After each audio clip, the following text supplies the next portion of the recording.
Naona hii watu ya Mbeere North wakiwa njinga. Kwenu Nyeri, kwenu huko, parapara sarami zimejaa. Maji ya kunywa na kulima imejaa.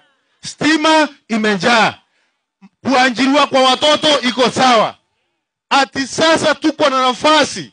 Sisi watu ya Mbeere tuko na serikali ambayo inatushikilia. Serikali ambayo inatusikiza. Ndiyo maana unataka maparapara yetu isijengwe. Maboma yetu isikuwe na stima. Sisi maji ya kulima usikuwe nayo. Maji ya kunywa usikuwe nayo. Juu kwako huko ilinjaa kitambo. Ndiyo maana uko na kiburi, uko na maringo, unaongea vimbaya, lakini sisi pia ni wananchi wa Kenya.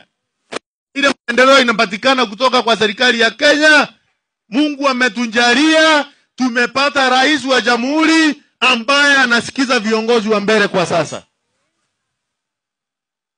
Na ndiyo maana tunasema tutakaa ndani ya nini?